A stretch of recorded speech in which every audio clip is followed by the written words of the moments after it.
तो ये कहानी है रानो चिड़िया की।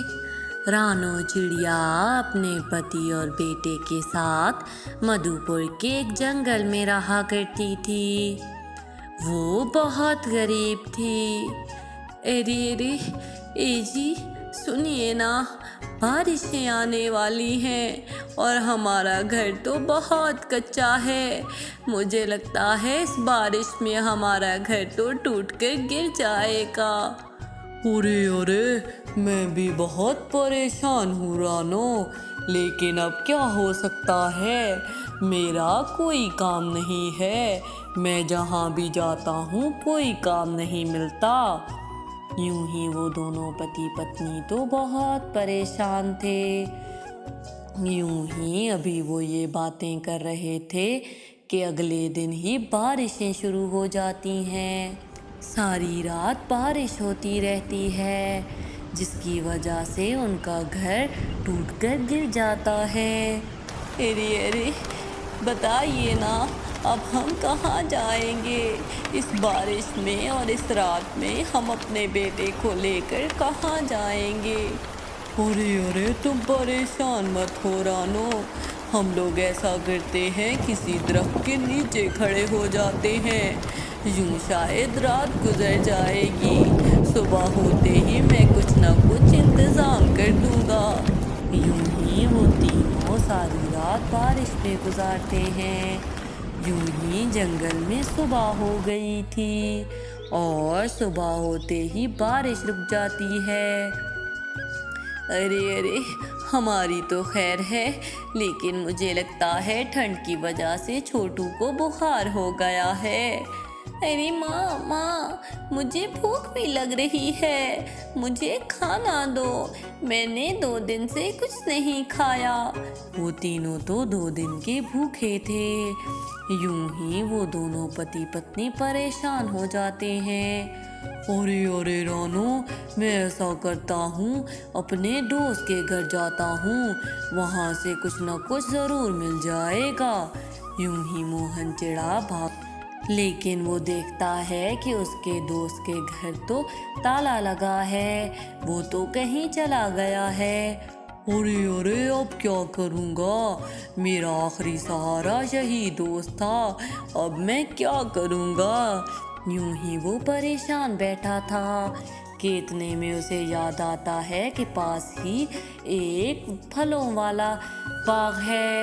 यूं ही मोहन चिड़ा उस फलों वाले बाग में जाता है और जाकर देखता है, अरे अरे, ये तो कितने प्यारे सेब लगे हैं, इनमें से कुछ सेब मैं अपने बच्चे के लिए ले जाऊंगा, लेकिन मुझे इसके मालिक के आने का इंतज़ार करना होगा। यूं ही मोहन चिड़ा 2-3 घंटे इंतज़ार करता है, लेकिन उस फल के मालिक का कुछ पता नहीं था। कुछ ही देर बाद वो पेड़ बोल पड़ता है, अरे अरे मोहन, कहाँ जा रहे हो? मैं एक जादुई पेड़ हूँ और मेरा कोई मालिक नहीं है। तुम ये मेरे ऊपर से सेब तोड़ लो, मैंने तुम्हारी सारी बातें सुन ली हैं। ये सब सुनकर तो मोहन चिड़े को यकीन नहीं आता। अरे अरे, ये कैसे मुमकिन है, पेड़ तो कभी नहीं बोलते। तुम्हें यकीन नहीं आ रहा ना, लेकिन मैं वाकई जादुई पेड़ हूँ। तुम मेरे ऊपर से सेब तोड़ लो और अपने बेटे को दे देना, और ये लो, ये सोने का सेब है, ये जाकर सुनार को बेच दो, वो तुम्हें अच्छे खासे पैसे दे देगा। यूं ही मोहन चिड़ा वो सेब ले जाकर सुनार को देता है। अरे अरे, ये तो अच्छे खासे पैसे मिल गए, अब इनसे मैं एक अच्छा घर बना लूँगा और अपने बीवी बच्चों के लिए सामान भी ले जाऊँगा। यूं ही वो लोग अब खुशी खुशी ज़िंदगी गुजारने लगे थे।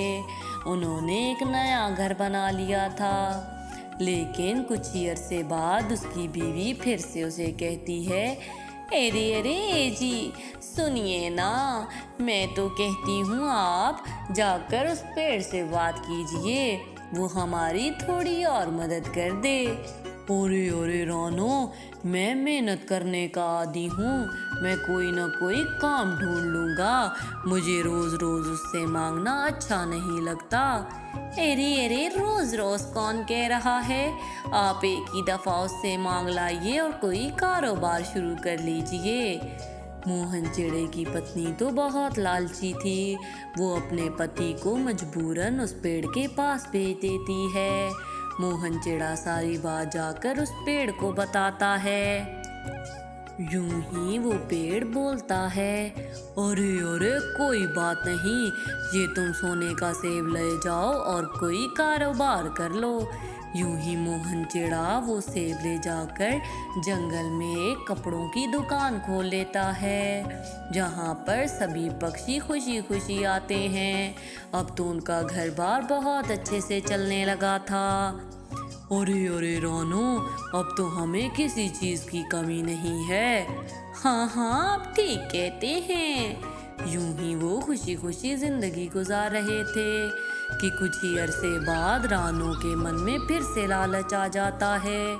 अरे अरे, ये तो ठीक है, जंगल में हम अमीर हो गए हैं, लेकिन मैं चाहती हूँ मैं इस जंगल में सबसे ज़्यादा अमीर हो जाऊँ और मेरे पास एक आलीशान घर हो और बहुत सा धन दौलत। यूं ही वो सब कुछ सोचने लगती है। अरे अरे, आज ऐसा करूँगी, मोहन जी से कहूँगी कि वो फिर से उस पेड़ के पास जाएं। यूं ही मोहन चिड़ा घर आता है तो रानो उससे कहती है, अरे अरे मोहन जी, आप जाइए और जाकर उस पेड़ से कहिए कि आपकी मदद करे। हम ऐसा करते हैं, शहर में कपड़ों की दुकान खोल लेते हैं, यूं हम बहुत पैसे कमाएंगे। अरे अरे रानो, पैसों का इतना लालच अच्छा नहीं है, हमारे हालात अब अच्छे हो गए हैं। वो वक्त याद करो जब हमारे पास खाने को एक रोटी का नवाला भी नहीं था। लालच बुरी बला है, मैं ऐसा कुछ नहीं करूँगा। अरे अरे, अगर आप ऐसा नहीं करेंगे तो मैं अपने बेटे को लेकर मायके चली जाऊंगी। मैं नहीं जानती, और इससे तो गांव वालों का भी फायदा होगा, हम बहुत से लोगों को नौकरियां दे सकेंगे, यूं जंगल के गरीबों का भी भला हो जाएगा। यूं ही रानो के मजबूर करने पर वो फिर से उस पेड़ के पास जाता है और जाकर सारी बात बताता है। पेड़ भी मन ही मन में सब कुछ जान गया था कि मोहन को उसकी पत्नी ने जबरदस्ती भेजा है। अरे अरे मोहन, ये लो सेब और ये ले जाओ, लेकिन एक बात का ख्याल रखना, कभी किसी गरीब के साथ बुरा व्यवहार मत करना। यूं ही मोहन चिड़ा शहर में एक दुकान खोल लेता है और जंगल वाली दुकान रानो के हवाले कर देता है।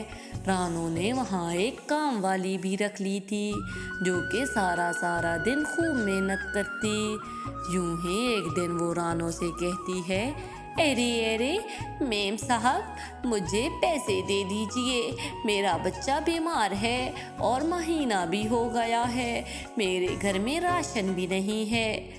अरे अरे, ये लो, ये 3000 हैं। अरे अरे मेम साहब, ये क्या कह रही हैं आप, आपने तो 8000 का वादा किया था। अरे अरे, मेरे पास यही हैं, अब यहाँ से जाओ, तुम जैसे गरीबों का तो और कोई काम ही नहीं है।